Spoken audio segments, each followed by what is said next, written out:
Hi, boys and girls. Welcome back to the Apocablog.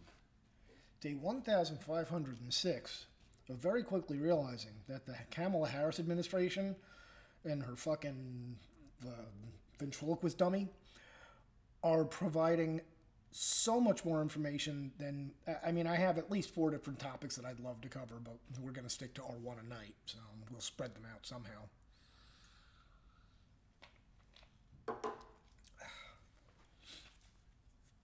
Here's an interesting tidbit for you, kids. Snake oil salesman, Keebler ass clown, Dr. Anthony Fraudchi is the highest paid employee in the entire federal government. Findings by OpenBooks.com reveal that the magazine cover boy made $417,608 in 2019. Last year's stats were that's the latest stats that are available. 2 other health department, health and human services employees make more than the president as well. This dude, John H. York, 410,349, and Gary H. Gibbons, 406,95. Robert J. Wiley, another medical employee, matched the president's $400K salary. And then they go on to tell us that 2.5 million. That's how much Dr. Fauci, director of fucking ass clown, blah blah blah, will make as the current chief medical advisor to the president. He will make in salary from 2019 through 2024 if he stays in his post through the end of the current administration and doesn't or didn't already get a raise. Now, why is that interesting? Why is this information, why is this relevant? Well, for one, they just told you that COVID, they have no intention of ending this bullshit for the entirety of the Kamala Harris first administration. We're going to be dealing with masks and all this other shit through 2024. That's what they're telling you. Why else is that interesting? Or is this relevant? Well, because Keebler ass clown has been wrong or lying or both from the very beginning of this. We've, been down this road before. Back in January, we didn't have to worry. This wasn't a major threat. A couple weeks later, he added that, that coronavirus was basically a bad flu. March 20th, he said that hydroxychloroquine was bullshit, even though all of Europe said, oh no, it's actually saving everybody we put it in. He also went on to say that on February 29th, malls, movies, and gyms were fine. Cruises were okay on March 9th. And April 15th, he endorsed Tinder hookups. And he also was quoted in March 8th on 60 Minutes as saying there's no reason to be walking around with a mask.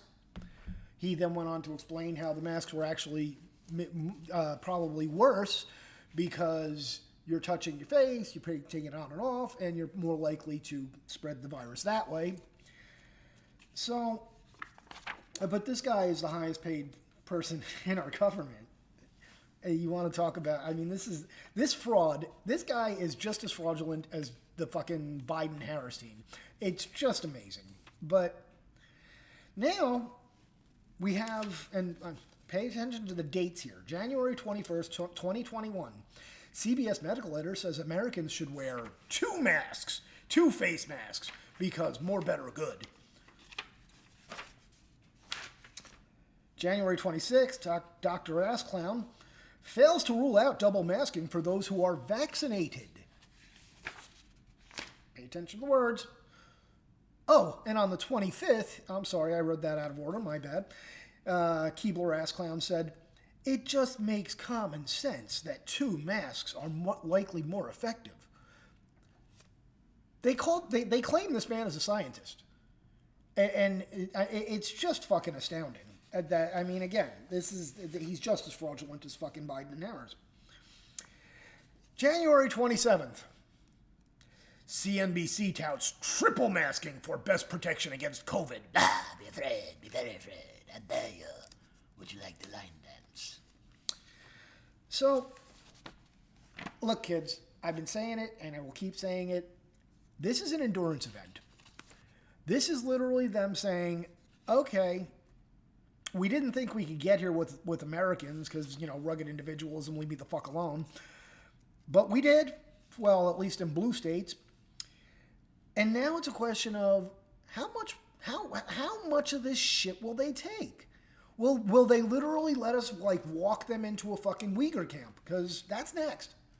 That's next, people. I have a stack of articles about all these different bills that they're presenting about detaining and removing people who are COVID positive or who aren't vaccinated, etc.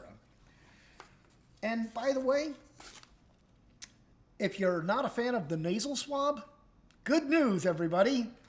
China begins using anal swabs to test for COVID in Beijing because they're more accurate. So we have that to look forward to. The city of Beijing is using COVID anal swabs on residents.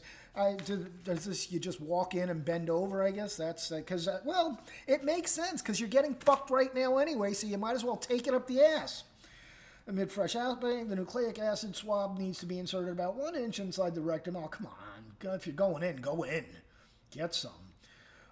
It is to be rotated for several times before completing the 10-second procedure. So, and hey, come on. I mean, if we're really concerned about getting accurate, how about we go ass to mouth to throat, to nose? I mean, if you're, may as well.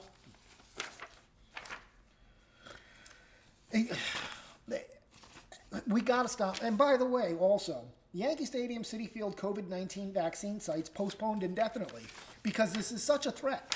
Such a fucking threat. And good old Schmuckles, Mr. Buckle Up. Now, and remember, these people hold all three branches of our government, okay? They got the presidency, they got the legislature, they got the Senate, they got everything. Schumer, we'll try to pass COVID relief in the next month and a half. Because they're fucking you. This is all just how much can we fucking get out of these people? How much can we put them through? How much shit will they eat before they turn around and say, motherfucker, we got a problem. And that's where we are. So stop wearing your stupid fucking mask.